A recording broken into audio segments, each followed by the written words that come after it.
Welcome to Steps, Welcome. where Welcome we to don't just Steps, talk where we about, don't just talk about where we've been. We talk we don't about just how to talk step about where we've through it. been. Brown shoes, red shoes, power, We talk about pain, how to step through it. survival, healing. Every step tells a story. In episode 8, we're going to talk about the split. Not so much the harlot versus the human being, but duality, identity, where things collapse and separate all at once sometimes. There comes a moment when you realize you've been living as two different people, not because you're fake, not because you're confused, but because at some point you had to split in order to survive. There is a version of you the world has seen, and then there's the version of you that had to be hidden. One learned how to perform, one just wanted to be. One adapted, one remembered. One became what was necessary, the other held what was true. And somewhere along the way, you started answering to versions of you that was never meant to lead. One thing comes to mind is my auntie and my brother used to call me Pussanutty.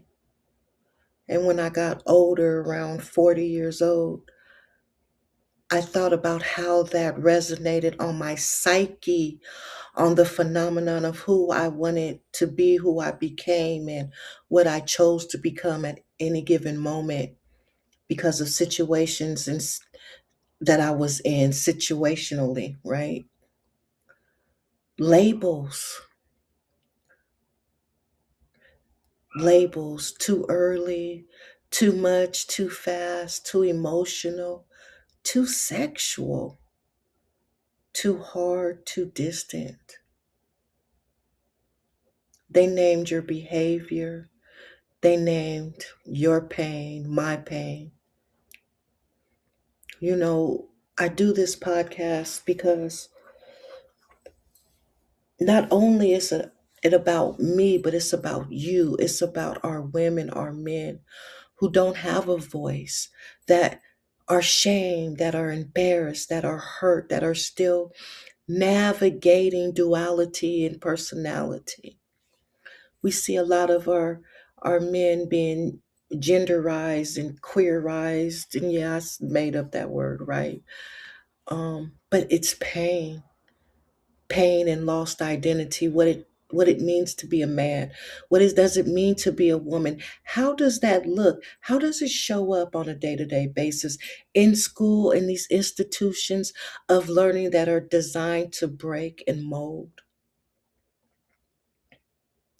They don't ask what happened to you. They don't ask what you need. What were you protecting that core, that inner child, that self that no one sees. So you carried their labels and you buried truth. I know I did. So I think about the persona versus the person, right? The persona is what built. It's that mask that we've learned to accept, to desire, and what feels safe. It knows how to read people. It knows how to adjust. It knows how to survive. That person, that real you, it doesn't need to perform to be worthy. And that's where the conflict lives because the persona says, what keeps you safe? But the person says, I just want to be real. And sometimes being real can go wrong.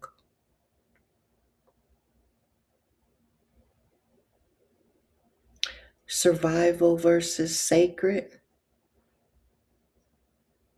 Is there such a thing? Can we formulate that in a sentence? Survival versus sacred. Why do we have to survive to be sacred? Your survival should not be an enemy.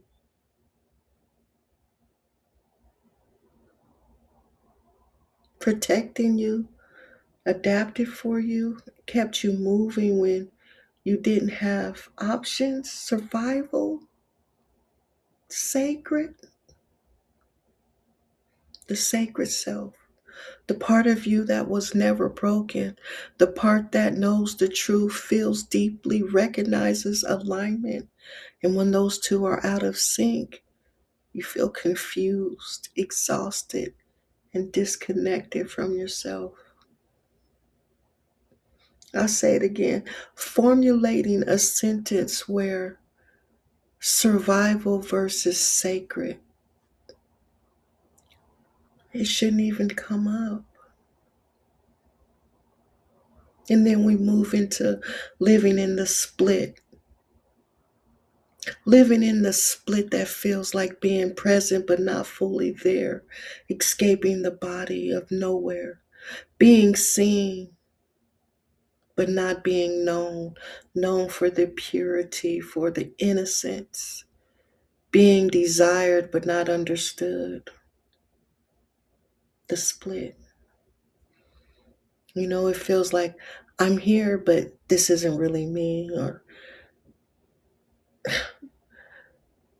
showing up in a polka dotted dress, my brother would say. We gonna go see daddy in our matching polka dotted dresses. Is that sacred? Survival? The split of identity. I'm here, but it's not really me. The longer you live with that, the harder it becomes to remember who you are before the split even happened. And I want to say, the longer our children, our young men and women live in a facade of not right reality, because they haven't been able to even understand what sacred is, what purity is, what when your innocence is taken. Just trying to hold on to remembering yourself becomes the question. Who did I become to survive? And more importantly, who was I before I needed to survive? Do you remember? Do you know the feeling? What does it look like? Can you look in the mirror and see the past so you can live in the future?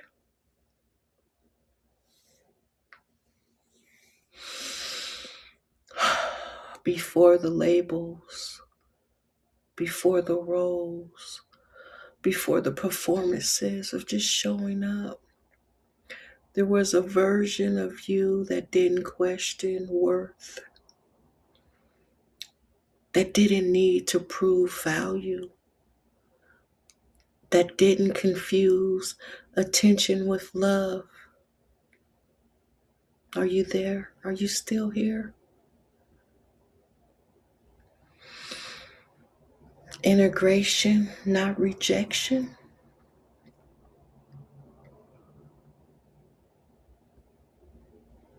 Healing isn't about destroying the persona. You don't shame the version of you that survived. You integrate and you thank yourself. And then you rest. Because some shit just ain't meant to be carried your whole life. You know? Ask yourself, who did I become to survive? And what I did to survive doesn't make me who I'm becoming. What parts of me feel like performance? Where do I feel most like myself? Do you even know yourself? Have you analyzed yourself. What labels have I accepted that don't actually belong to me? What labels do I put on other people?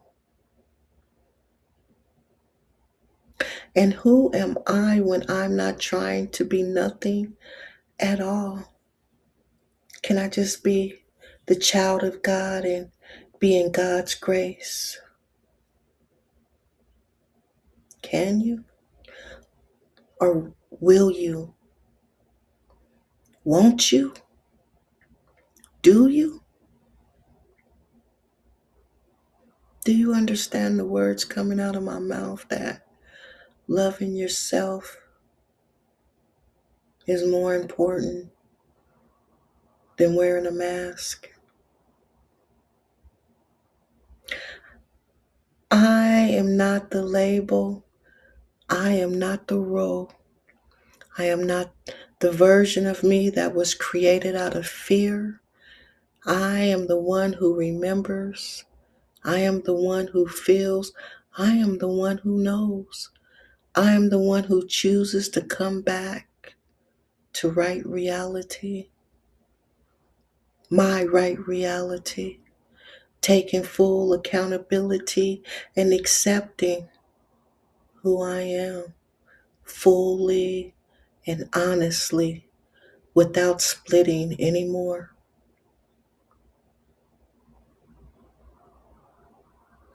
This is steps where survival ends and truth begins. Until next time, be the best version of yourself. Be who you need to be.